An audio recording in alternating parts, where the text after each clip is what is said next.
Welcome. In this video, Chapter 2, 2 Emergency, and 2 Night of Girls Frontline will be summarized.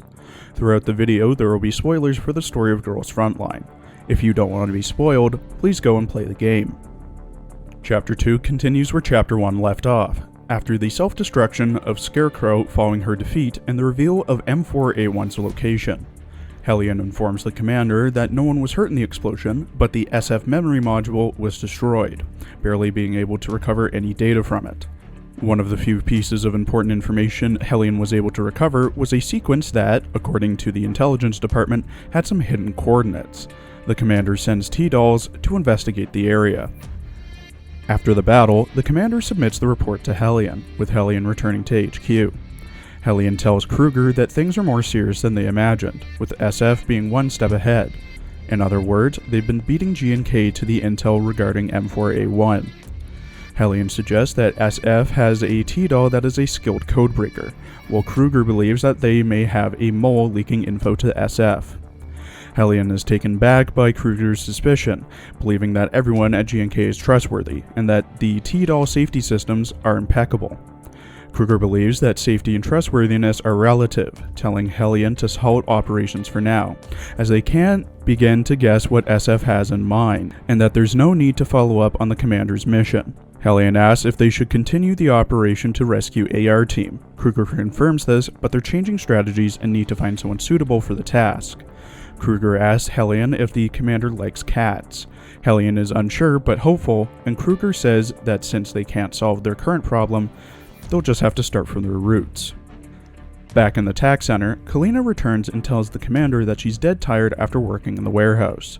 The commander doesn't recognize Kalina and asks who she is. Kalina pouts at the commander and gets back to business since HQ sent them a new assignment. The assignment is to take out SF troops that have surrounded a G&K squad and outpost. Combat finishes, but the commander doesn't look happy about it. Kalina sympathizes as the huge operation they were put in charge of got terminated all of a sudden, and now they're cleaning up here and there. She then tries to cheer the commander up by telling them that they're doing great as a new commander, and that, eventually, new opportunities will show up. Out on the battlefield, FN-49 and FN-FNC talk, with FN-49 spotting no enemies and FNC saying that they received some suspicious signals for nothing. FN-49 wants to head back as soon as possible because she's scared, but FNC has second thoughts on heading back so early. FN-49 spots someone and recognizes them as one of their own, asking FNC if they should shoot. Before deciding on what to do, the T-Doll leaves, leaving the two confused.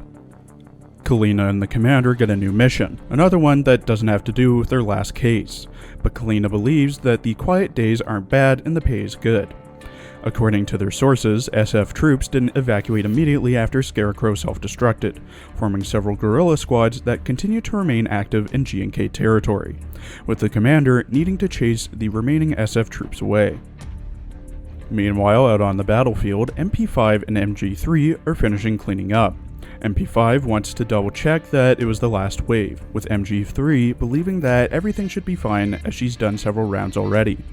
MP5 detects a strong SF signal, with MG3 asking where it's coming from. The source of the signal reveals itself. Executioner says good morning to the Griffin T-Dolls, with MP5 and MG3 both getting ready to fight her.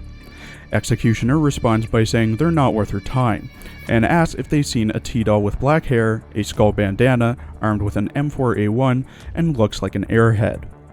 MP5 says they haven't seen any T-Doll by that description, with Executioner coming to the conclusion that M4A1 would rather keep running than put them in danger, fearing Executioner's might, and then runs off. MP5 and MG3 report the incident. Back at the TAC center, Kalina informs the commander that their mission this time is from 16 Lab. A disheveled woman with cat ears and a lab coat introduces herself to the commander as Persica, a researcher from 16 Lab. Kalina chimes in and says that Persica is actually the head researcher, and that 16 Lab is Griffin's tech supplier, making weapons and network tech for the T-Dolls. The mission this time is to eradicate SF forces in the area and retrieve some research data stored in a database. After the battle, the report is submitted to Persica. Hellion hands over a copy of the report to Kruger. Kruger has come to check up on the T-Dolls as the next battle is about to begin, and thanks Hellion for the hard work. Hellion tells Kruger that Persica is analyzing M4's database, but the extracted data so far is insufficient, and that they may need to expand their search area. Kruger says that Persica can do it herself, as GNK isn't capable of organizing bigger operations, as well as their contract stating that they should focus their work on things that are quote-unquote tactically valuable. Hellion says that it's almost impossible to get info regarding AR team on time, when their main forces are left in a faraway area. Kruger mentions the two reports being useful, however, the reports of the M4 sighting and Executioner, saying that it's up to Persica now. Hellion asks if the rescuing AR team is still their main objective, with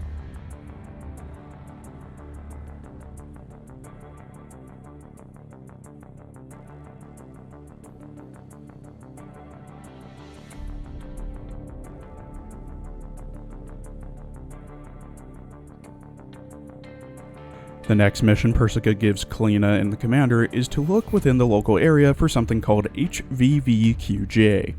Kalina is unsure why Persica wants the area searched, as it's all ruins and there's no sign of any databases there. Persica offhandedly mentions that it may be sugar cubes she left last time she moved. After combat, Kalina reports to Persica that all they found was a tape. Persica shouts at them to play it. The tape plays and shows M4, who reports that, as of recording, it's her 70th day on the run. There's no progress at all, the operation is in jeopardy, and she is being targeted by SF troops. M4 expected a pursuit, but they're almost catching up, with M4 unsure of how long she can keep it up. Kalina asks Persica if that was what she was looking for, with Persica being unresponsive for a bit, before thanking the commander, the ace that Hellion thinks highly of. Hellion joins the call and says that it's up to Kruger to decide who to focus training on, and asks Persica if her mission was accomplished. Persica says that she has the data and the results will be out in a moment, with Hellion trying to rush her as they're running out of time. Persica offers the commander some coffee if they ever come by the lab and terminates the call. Hellion suggests the commander skips the coffee as it's like dirty water used for doing the dishes while sitting in a freezer. Hellion explains to the commander what's going on in Area SO9. The SF invasion of Area SO9 is not random. An SF ringleader is searching for a T-Doll known as M4A1. M4 is a part of AR tactical unit under GNK, and has been collecting some research data under the commission of Persica, and, according to their sources, M4's neural cloud seems to be carrying extremely important confidential info. M4 is lost in Area SO9 and needs to be safely rescued, and this mission has been delegated to the commander. Launching an immediate search in Zone T6, the commander goes to rescue M4 from the SF ringleader in the area, model number SP524, Executioner, who's hell-bent on chasing M4. On the battlefield, M4 taunts Executioner, asking if something is wrong as an unexpected situation has arisen. Executioner asks why Griffin T-Dolls attack her command post before HQ gave the order. M4 explains that a human commander is capable of mobilizing their troops independently. Executioner asks if M4 was waiting all this time. M4 admits it was a gamble, but she had no choice but to have faith in them. And now they must discuss Executioner's ending. Executioner says that even if M4 hides amongst the Griffin troops, they still have ways to get to her, reminding M4 that the other members of AR team are still out in the field, and will make excellent bargaining chips. M4 fires her rifle and kills Executioner, saying, quote, "You should have not brought them up, seeing this scum." 5 minutes later, the Griffin troops reach the rescue zone. When M4 sees the commander, she says, quote, "Is that you, Commander? Are you the commander that Miss Persica mentioned? Excuse me. Allow me to introduce myself. Designation M4A1. Please call me by this name. I am a Griffin T-Doll under the AR Special Unit. Due to certain reasons, I am currently under Sangva's pursuit. Miss Persica told me a tactical commander will provide me with backup. And the watchword is, sugar cubes? Yes, thank you for your timely rescue. Right now, I only have a single request. Save us." There's not much story into Emergency. Persica wants the commander to go through some of the stages that they've been through before, taking samples from the SF ringleader dummies and SF units. Persica thanks the commander for rescuing M4, and explains that she doesn't talk to M4 much because she's lazy, as well as having no use for her at the moment. M4 shows up during the third mission, with the two happy to see each other. After finishing the last emergency mission, Persica tells the commander that she's comparing SF and Griffin T-Dolls, saying that they're completely different, questioning what AR team found in Safe House 3, as well as how SF units were made. At the start of Tonight, Thompson greets the commander. She explains that, as indicated on the map, SF troops have set up a defense line in the area, and to coordinate with the military's op to eradicate them. They need to quietly station some men in a few bases, leaving infiltration to the commander. Thompson also mentions to the commander that they're in high demand at Griffin nowadays, taking some effort just to borrow them. After the Griffin troops arrive at the base, Thompson commends the commander for a job well done, and calls up 1911 to ask who to station at the base. 1911 suggests an HGT doll because the base is mainly used for recon, with M9 volunteering herself for the job, saying that she'll do better than 1911, the old hag. Thompson leaves M9 in charge of scouting duties, and then begins to select a T-doll to guard her. M9 says it won't be necessary as they're understaffed as is already. Thompson and the commander move on. 1911 reports to Thompson that everything is going smoothly so far. Thompson cockily agrees, saying that it's because she's the one on the field. With several bases still to go and the commander on their side, sneaking in will be a piece of cake. But there's the infamous troublemaker amongst their ranks, who most likely isn't pleased about being assigned to a mission like this one. 1911 asks Thompson to deal with the troublemaker, but Thompson is no Springfield and she'll have to think of something. Arriving at the base, Thompson leaves Ingram for her station. Ingram asks why and how long she has to stay there. Thompson says she'll have to stay for a while due to the military still deploying its T-dolls and not saying when the action will take place, and that it's better to use someone else's money than their own. Ingram only joined Thompson's team after hearing about her, wanting a bloodbath. Thompson apologizes as all her actions are taken under Griffin's instruction, and never on a whim. Thompson hands Ingram a detonator and continues on to the next base. 1911 asks Thompson if she heard the barrage from this side, as the military have opened fire ahead of schedule, with 1911 believing the military never trusted them. Thompson tells her to stick to the plan as the front line isn't there, and that they'll be fine as long as they don't get caught up in the fight. 1911 informs Thompson that the base where M9 is the front line.